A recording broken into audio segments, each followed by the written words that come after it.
এবারে যে খবরগুলো আসছে নির্বাচন ঘিরে, বিক্ষিপ্ত ঘটনার খবর উঠে আসছে প্রথম দফার নির্বাচন ঘিরে। 16টি জেলায় 152টি কেন্দ্রে আজ ভোট গ্রহণ চলছে। সে জায়গায় দাঁড়িয়ে বিক্ষিপ্ত ঘটনা যদি বলি, এই মুহূর্তে যে আপডেট আমাদের কাছে এসছে বীরভূম থেকে উঠে আসছে, সেখানে জানা যাচ্ছে কংগ্রেসের সমর্থকরা বুথে ভোট দিতে যাবার সময় তাদেরকে টিএমসির যারা লোকেরা ছিল তারা তৃণমূলের 3 নম্বর বোতামে ভোট দিতে বলে, অর্থাৎ বলপূর্বকভাবে তাদের উপর প্রেশার ক্রিয়েট করা হয় ভোট দেওয়ার জন্য তৃণমূলের হয়ে। তখন কংগ্রেস কর্মীরা প্রতিবাদ করলে অভিযোগ যে তৃণমূল সমর্থকরা ওই দুজনকে মারধর করে এবং দুপক্ষের মধ্যে ঝামেলা শুরু হয় এবং দুপক্ষে বেশ কয়েকজন আহত হয়েছে।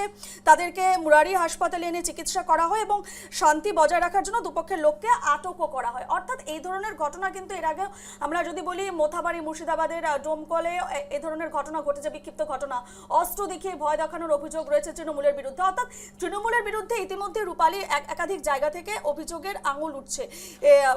এই যে বিক্ষিপ্ত ঘটনা, আমরা যদি এর আগের লোকসভা, বিধানসভা এবং পঞ্চায়েত নির্বাচনের যদি ছবিগুলো মনে করি, সেই তুলনায় কিছুটা তো কম মনে হচ্ছে এবার যে ভোট হচ্ছে সেই ভোটে কিন্তু আমরা সকাল থেকে যে ছবিগুলো বিক্ষিপ্ত ঘটনা আসছে, সেখানে নানুর কিছুটা উত্তপ্ত হয়েছে, কারণ বীরভূম বরাবরই high voltage area, Birbhum Murshidabad, সেখান থেকেই কিন্তু একেবারে বলা যায় রিপিট টেলিকাস্ট বলবো না, কিন্তু বিক্ষিপ্ত ঘটনা ছবি উঠে আসছে এবং কিছু কিছু জায়গায় মারপিট, হাতাহাতি এবং অভিযোগ, পাল্টা অভিযোগ আসছে। সেক্ষেত্রে বিজেপির বিরুদ্ধেও কিন্তু অভিযোগ উঠছে, অন্যদিকে টিএমসির বিরুদ্ধেও অভিযোগ উঠছে।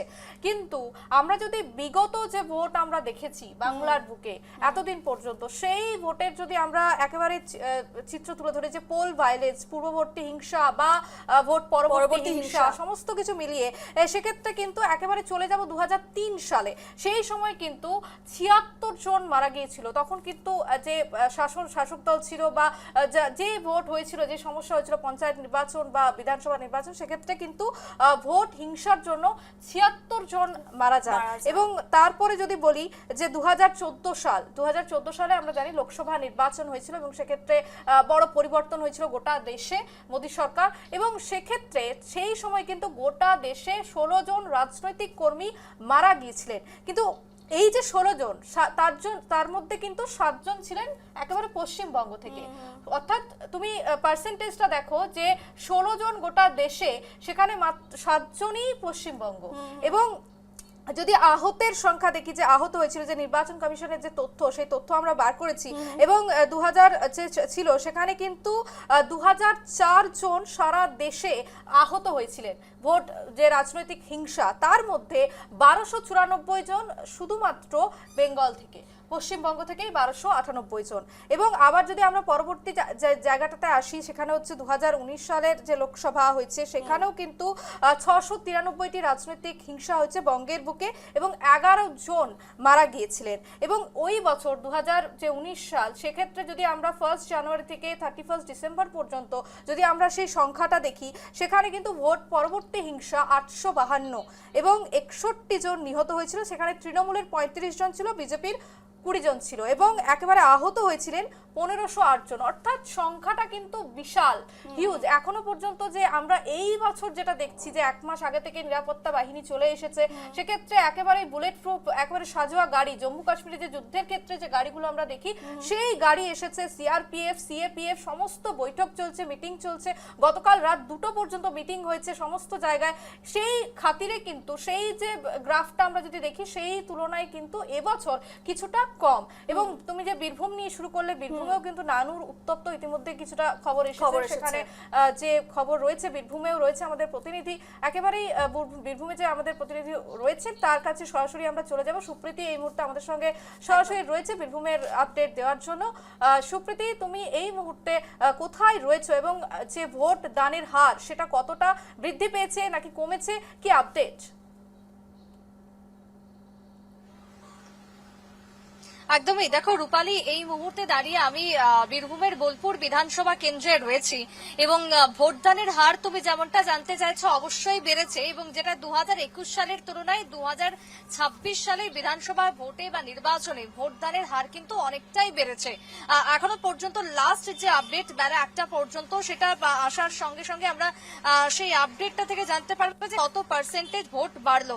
তবে অন্যদিকে দাঁড়িয়ে দেখো রূপালী, বাংলাতে ভোট, আর এই বাংলাতে যাতে ভোটে রক্ত ঝরবে না, এ কিন্তু এক প্রকার বলা হয় যে বা বলা যায় যে সোনার পাথর বাটি, মানে রক্ত ঝরবেই এবং সেটা হয়তো সঙ্গে সঙ্গে ভোট শুরু হওয়াতে না হলেও বেলা যত গড়াবে তত কিন্তু সেই ছবিটা আরো জোরালো হবে। আর ঠিক তেমনটাই উঠে এসেছে এখনো পর্যন্ত। আমি জানাবো তোমাকে সেই ঘটনা। তবে এই মুহূর্তে ভোট পার্সেন্টেজ যদি বলি 63.93% ভোট পড়েছে বীরভূমের 11টি বিধানসভা কেন্দ্র মিলিয়ে, যার মধ্যে যদি আমি তোমাকে একটু ভাগ করে করে বলি, প্রথমে হচ্ছে দুবরাজপুরে বেলা 1টা পর্যন্ত ভোট পড়েছে প্রায় 20.82%। শিউরিতে ভোট পড়েছে 19.26%, বোলপুরে ভোট পড়েছে 18.26%, নানুরে ভোট পড়েছে 19.15%, লাভপুরে ভোট পড়েছে 18.93%, সাঁইথিয়াতে ভোট পড়েছে 19.18%, ময়ূরেশ্বরে ভোট পড়েছে 19.93%, এবং রামপুরহাটে ভোট পড়েছে 18.72%, হাসানে ভোট পড়েছে 19.36% এবং নলহাটি সেখানে 17.79% ভোট পড়েছে। এছাড়া হচ্ছে মুরারই, সেখানে 17.89% ভোট পড়েছে, অর্থাৎ 63.93% ভোট কাউন্ট হয়েছে এখনো পর্যন্ত। এবার দেখো, ঠিক তোমাকে যেমনটা বলছিলাম যে বীরভূমে ভোট আর সেই ভোটে রক্ত ঝরবে না সেটা কিন্তু হয় না। ইতিমধ্যে লাভপুরের বিধানসভা কেন্দ্র থেকে যে খবর উঠে এসেছে, সেখানে কিন্তু ইতিমধ্যে বিজেপির যে এজেন্ট ছিল, পোলিং এজেন্ট, তাকে মেরে মাথা ফাটিয়ে দেওয়ার মতন অভিযোগ উঠে এসেছে এবং পরবর্তীতে তাকে চিকিৎসার জন্য নিয়ে যাওয়া হয় সিউড়ি হাসপাতালে। এবং আমি যেহেতু বোলপুরে এই মুহূর্তে দাঁড়িয়ে রয়েছি, তোমাকে একটু বোলপুরের ছবিটা দেখাবো। দেখো চতুর্দিক আমি একটু রাস্তাঘাটের ছবিটা দেখাচ্ছি, যেখানে সমস্ত জায়গাতে শাটার বন্ধ, একেবারে থমথমে পরিস্থিতি এখনো পর্যন্ত। কোথাও কিন্তু মানুষজনের যে উপস্থিতি সেটা কিন্তু পরিলক্ষিত হচ্ছে না। একদিকে হচ্ছে আজকে ভোট এবং ভোটের যে উত্তাপ, সেই উত্তাপ কিন্তু রাঢ়বঙ্গের বীরভূমের মাটিতে যথেষ্ট পরিমাণে রয়েছে, সেটা কিন্তু এই ছবিটাই বলে দিচ্ছে। দেখো এখনো পর্যন্ত তুমি যতদূর চোখ যাবে, তুমি দেখো রাস্তাতে দু একটা গাড়ি ছাড়া সেভাবে কিন্তু কোনো কিছু নজরে পড়ছে না এখনো পর্যন্ত। মানুষ ভোট দিচ্ছে এবং ভোটের লাইনে যে ভিড়টা বেলা যত, হ্যাঁ একেবারেই সুপ্রীতি, তুমি যে ছবিটা দেখাচ্ছ আমরা দেখতে পাচ্ছি সেই ছবিটা। আমরা যে আলোচনায় ছিলাম যে নিরাপত্তা বাহিনী দেওয়া হয়েছে, নিরাপত্তার বলয়ে ভোট হচ্ছে এবং 100 মিটার যে লক্ষণ রেখা টানা হয়েছে নির্বাচন কমিশনের তরফ থেকে, সেই অনুযায়ী কি ভোট হচ্ছে? এবং যারা ভোটার রয়েছে, তুমি এতক্ষণ পর্যন্ত ফিল্ডে ছিলে, সেখানে ভোটের হাওয়া কিরকম? মানুষ কি শান্তিপূর্ণভাবে ভোট দিতে পারছে?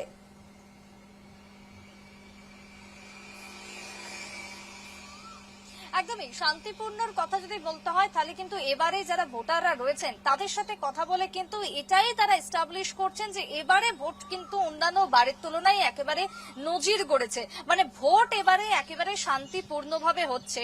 এবং নিরাপত্তার বিষয় যদি বলো, এবারে নিরাপত্তাটাও কিন্তু একেবারে অন্যরকম বিগত বছরগুলোর তুলনায়। মানে তোমাকে বলতেই পারি যে কেন্দ্রীয় বাহিনীর যে একেবারে তোমার আঁটোসাঁটো নিরাপত্তা, সেই নিরাপত্তার ফাঁক ফোকল বলে কোনো একটা মাছিও কিন্তু বলতে পারবে না একেবারে কোনো বুথে। এবং এই যে 100 মিটারের দূরে গিয়ে সমস্ত ভোটারদেরকে দাঁড় করানো হচ্ছে এবং তাদেরকে একে একে ঢোকানো হচ্ছে প্রত্যেকটা বুথে বা ভোট কেন্দ্রে। মানে তুমি বুঝতেই পারছো যে এবারে বীরভূমের ছবিটা কিন্তু একেবারে বদলে গেছে বলাই যায়। এবং শুধু তাই নয়, সমস্ত যে বুথগুলো রয়েছে সেই বুথে 4 জন করে সেন্ট্রাল ফোর্স থাকছে এবং 6 জন করে সেন্ট্রাল ফোর্স থাকছে, যেই বুথগুলো বা যে এলাকাগুলো রয়েছে একটু তোমার সংবেদনশীল। এছাড়াও যদি বলি, সেন্ট্রাল ফোর্সের যে গাড়ি আমরা দেখতে পাচ্ছি, তারা কিন্তু প্রতিটা বুথের ক্ষেত্রে রাউন্ড আপে রয়েছে, অর্থাৎ ফিক্স 4 জন সাধারণ বুথের ক্ষেত্রে এবং তোমার স্পর্শকাতর বুথের ক্ষেত্রে 6 জন থাকছে। এবং অন্যদিকে দাঁড়িয়ে তোমার কেন্দ্রীয় বাহিনীর আনাগোনা এবং দাপাদাপি, সেটা কিন্তু রাস্তার মধ্যে প্রতিটা বুথের সামনে কিন্তু পরিলক্ষিত হচ্ছে। এবং তার পাশাপাশি যারা পোলিং এজেন্টরা রয়েছেন তারা থাকছে। একেবারে সুপ্রীতি, তুমি যেমনটা বলছিলে যে নিরাপত্তার বলয়ে একেবারে বলা যায় যে নিরাপত্তার চাদরে মুড়ে দেওয়া হয়েছে গোটা বেঙ্গল। এবং সেক্ষেত্রে একেবারে বলা যায় যে বীরভূম বা মুর্শিদাবাদ সমস্ত যেগুলি হাই ভোল্টেজ এরিয়া, সেখানেও আরো বাড়তি নজর দেওয়া হচ্ছে এবং ভোটের হার অবশ্যই বৃদ্ধি পাচ্ছে। এবং বেড়া গড়ার সাথে সাথে আর কি আপডেট হয় সেটাই তুমি আমাদের সাথে থাকো এবং যারা থাকো। আপাতত ধন্যবাদ সুপ্রীতি।